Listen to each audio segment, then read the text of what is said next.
We're gonna start tonight with a spooky beer pour. I don't like that sentence.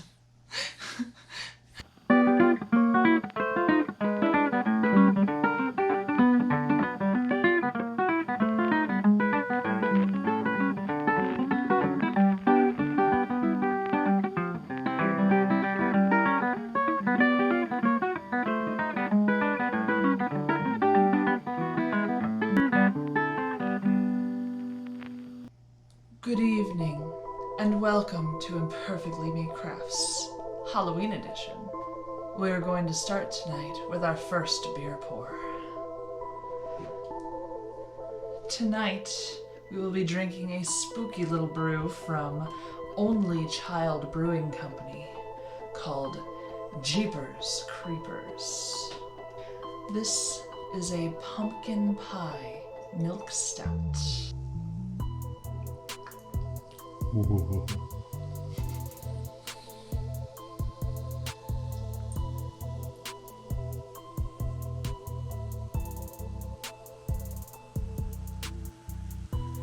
Man, that is dark.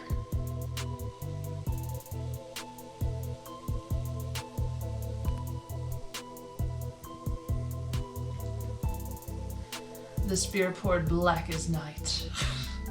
I don't think I can keep this up. I'm trying. Alright, so this pour, obviously a ridiculously dark beer. I don't actually have a light, but let's try. This will be fun. Did it work? Oh yeah. Oh yeah. How about this one? Oh yeah. Nothing? I can't, even with the window there, I can't see anything. The head disappeared immediately. It's completely gone. That's spooky. It is spooky. Ooh. Mostly I smell stout. Like straight up alcohol stout. I'm getting a little bit of that milk scent, but the milk sugar scent, but not much. Cheers, everyone. Oh wow, that's crazy. There's a lot of stuff going on in this one. It starts full on blast of pumpkin right in the center, but not like pumpkin pie, not sweetened pumpkin. It's like straight up just pumpkin. No seasoning, no flavoring, no extra. And then the carbonation, which is funny because there's no head left on it, but the carbonation does a bite around the back of the mouth and you get kind of almost a tart flavor. Then it's followed by sweetness, which is immediately stamped to death by the stout flavor. It's kind of incredible. There's a whole lot of things happening in this beer. It just goes all over the place. If you couldn't tell, I'm working on our Halloween craft for Nightshade and Dark's Pandemonium Brewery. Cheers, everyone. Rolling up the sleeves, and we are gonna get started on this Halloween craft for Nightshade and Dark's Pandemonium Brewing Company. If you've seen the brewery video already, we did dress steampunk to visit that brewery. And they have a lot of steampunk elements within their brewery, so I decided to go with a steampunk-inspired craft. It's also Halloween time, so I'm using some Halloween inspiration as well. First, I went to Spirit Halloween store, and I picked up some fabric. But it's really interesting because it's 2 layers, and they like glued it together. But I like the texture, I like the feel of it. On this fabric, I will be creating a table centerpiece. And I am going to be using gears and cogs from Steampunk as the decoration for the centerpiece. I will not be doing it symmetrical. It's going to be very asymmetric and kind of all over the place, but the centerpiece of this centerpiece will be this pocket watch I picked up at Spirit Halloween store, actually. First and foremost, I should get to measuring twice and cutting once. And the beer.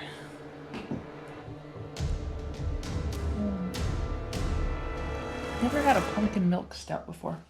It's definitely different.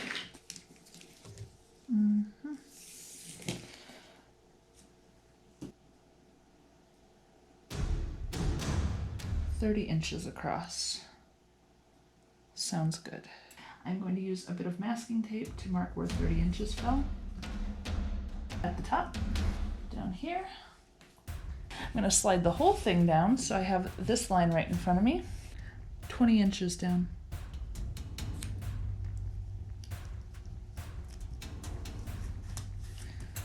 I'm just going to run one piece of tape straight down to exactly where I want it. And then snip it right at 20 inches, and then straight across.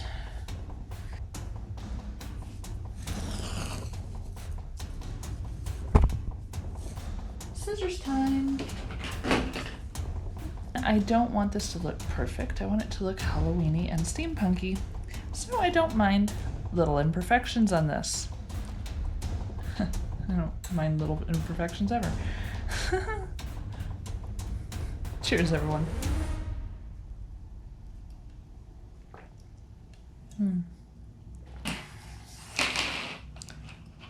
30 inches, so 15 over just a smidge. It's lined up center there. And 20 inches, so down a little bit. Okay.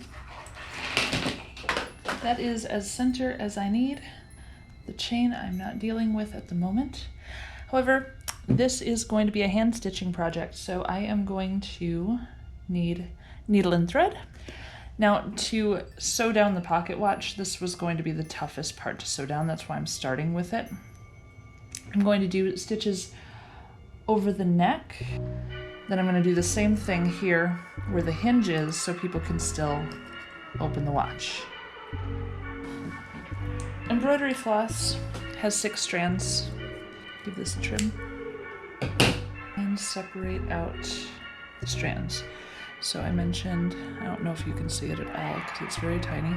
I mentioned there are 6 strands. I'm going to pull 2 away. I removed 2 strands from the remaining 4. So I have a knot. I will be trying to hide these knots underneath the gears and watch as I go. You'll notice I did 2 strands. I feel that's necessary for the watch because I need strong stitches holding that watch down. Don't stab yourself with needles. It's not fun.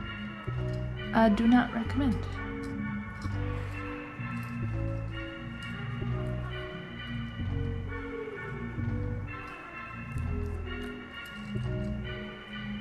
This will be easier with this open. Open over. Under and hold. You need to knot it right under the edge of the watch. And it still closes. Perfect. And that's the hardest part done, right there. Now, I can pick it up and it holds the watch. Now it comes to the gears. I'll wait and do the chain at the end when I know where I want it to be. For now, it's just gonna stay put. I got this pack for like, what, $5 at craft store. They are extraordinarily thin, which works best to my purposes. Plus, they all have holes in them so that I can use them, sew them on similar to how I would sew on a button. As a bonus, I got a little pack of cute little keys as well, because I think those will look adorable on here mixed in with the design.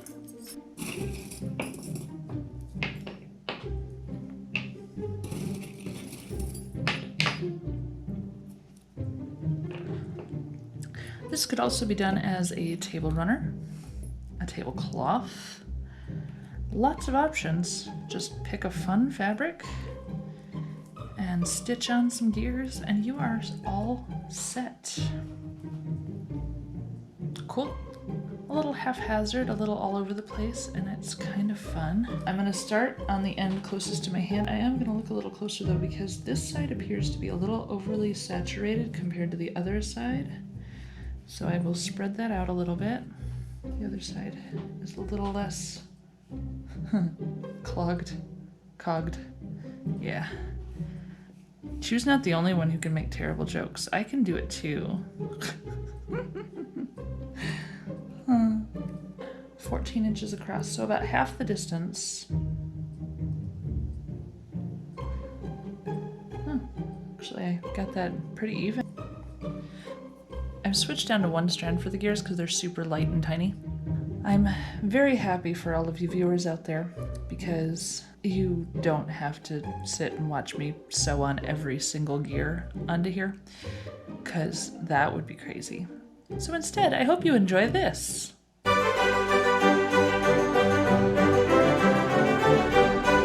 In keeping with Nightshade and Dark's Pandemonium Brewing Company's love of Ray Bradbury, this craft is also based on a Ray Bradbury story.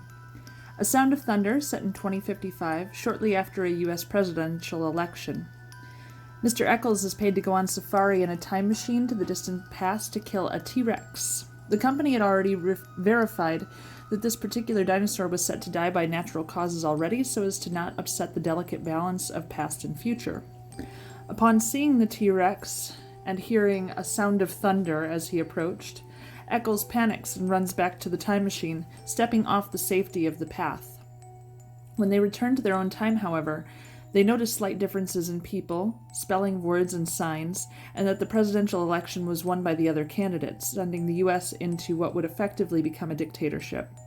Eccles sits on a chair and looks at the bottom of his shoe and finds a single butterfly crushed, and knows that he is the cause. I always loved this story, and I'm so happy I get to use it in this craft today.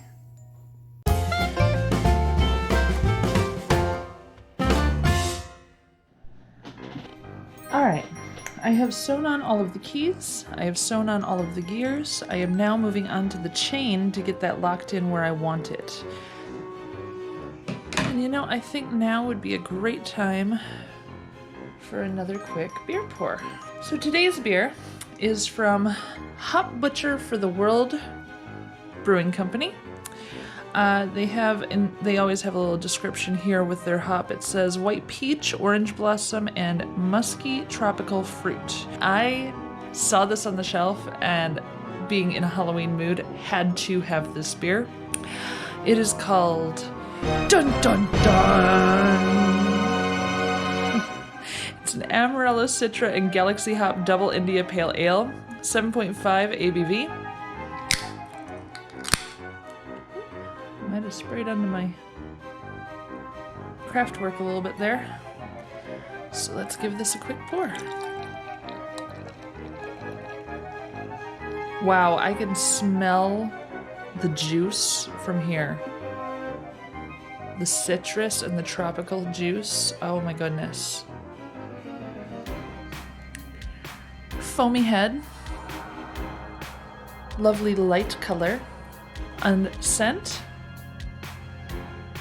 Yeah, it's all tropical juice, all citrus on the scent. I'm getting a little bit of that funk, just a smidge, but the juice really overpowers as far as the scent goes. I'm gonna give this a try. Cheers, everyone.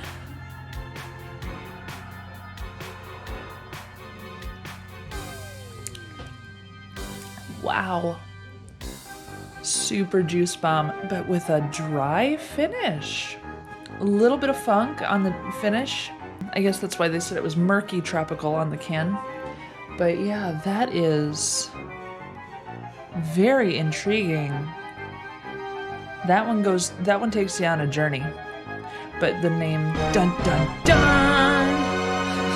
Awesome.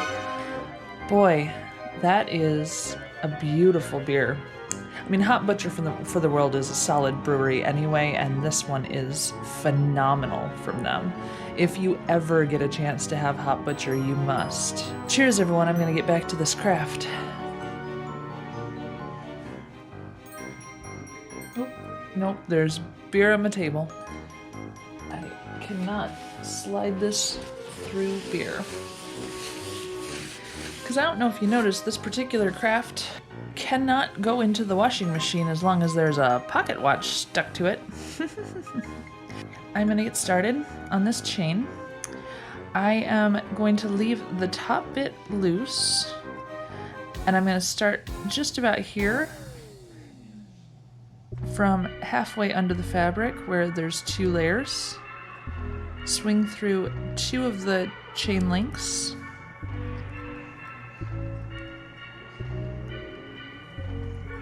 So I'm hiding the knot underneath. Then I am going to go under and back to the other side.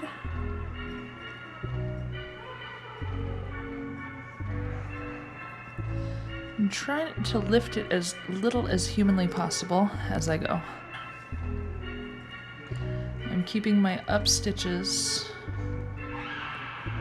to the left side of the chain and keeping that as consistent as possible. You know, it's funny, in this quiet room as I've been working on this craft, that little pocket watch is so loud. I feel like I'm in the Telltale Heart or something. And chain secured. I'm on to my last bit of decorative piece for this particular work. Nightshade and Dark's Pandemonium Brewing Company is in Waukegan, Illinois. A very famous author who was born and raised in Waukegan. And that is Ray Bradbury. So I chose a Ray Bradbury story to be inspiration for this craft, because several of their beers and the name of their entire brewery is named for Ray Bradbury stories.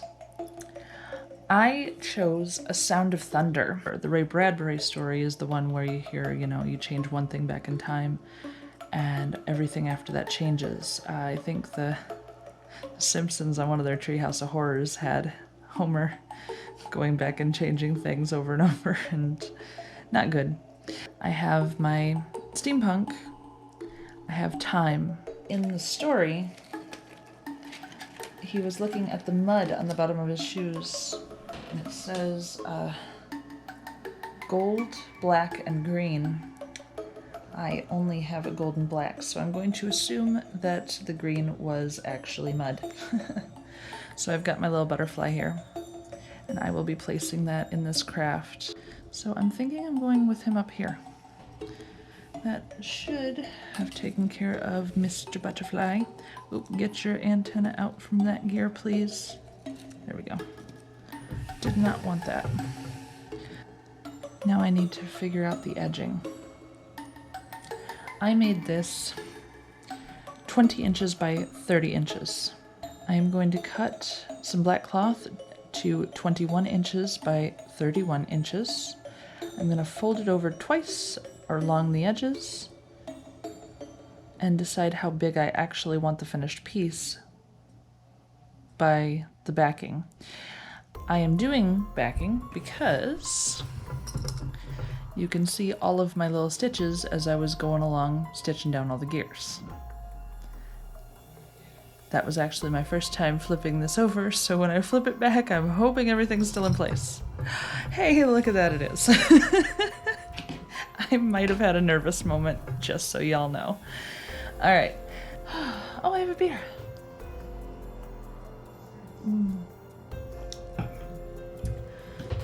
Dun, dun, dun. Cheers, everyone.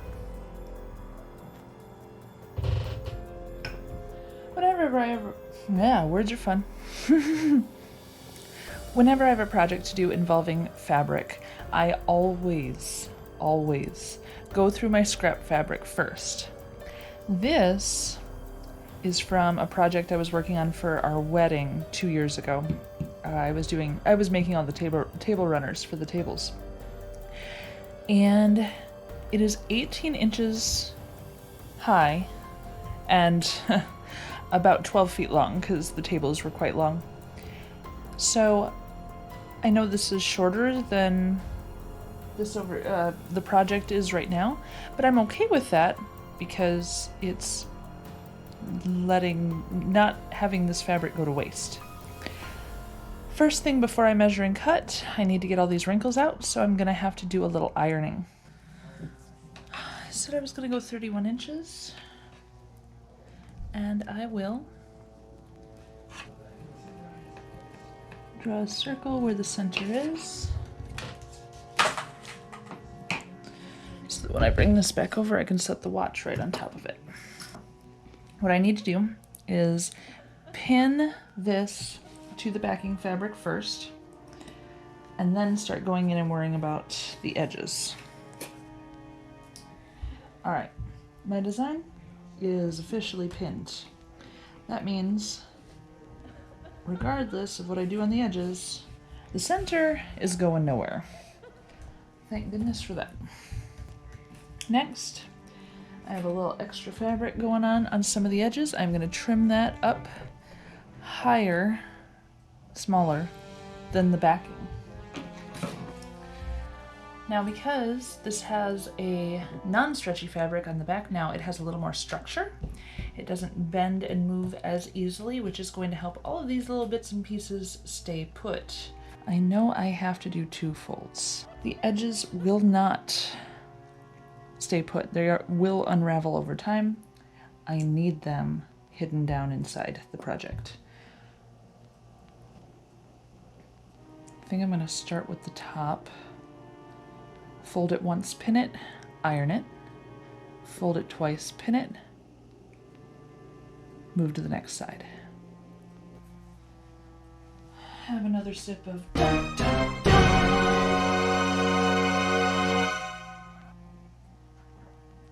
Ladies and gents, we are breaking out the sewing machine for this one. This is my grandmother's sewing machine. And before anyone asks, yes, I have read the instructions. Don't remember them, but I've read them. I'm sorry, Sammy, I'm gonna have to kick you out of my chair. Thank you. So, literally.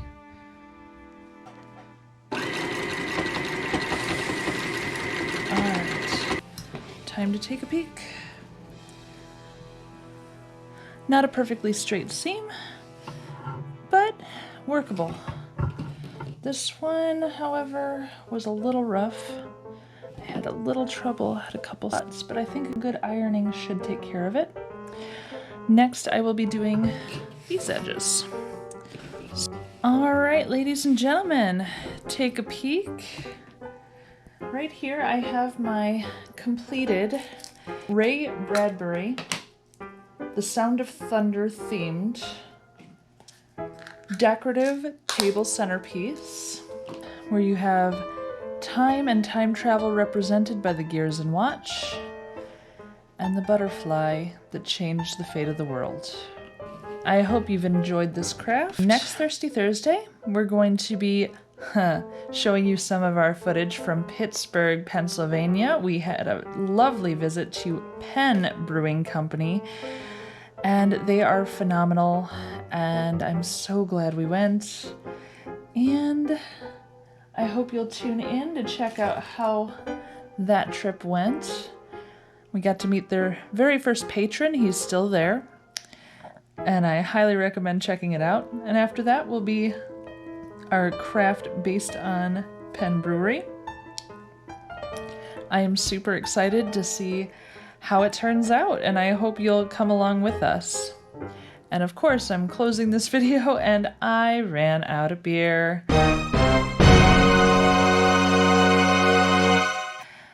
I needed a little extra after the sewing machine. It gave me some trouble. So yeah, cheers everyone, and I hope you have a great night.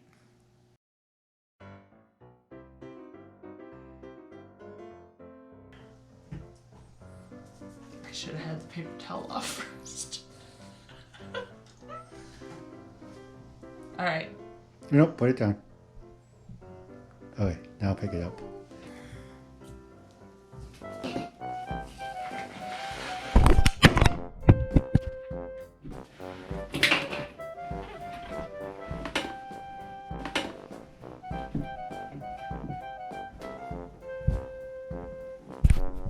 Did you guys have a fun ride? You definitely just went for a tumble. You go over there. Oh my god. Right now, this is going to get threaded and pulled through and done. Don't want you walking in here in bare feet stepping on pins. Do not bend up.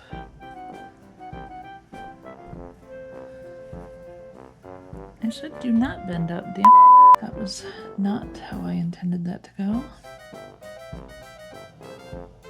Okay, got my single strand. Words are fun. Just stay put, you bad thing. You know what happens when things aren't playing nice, don't you? I pull out the super glue and I glue you to a table. That's what happens.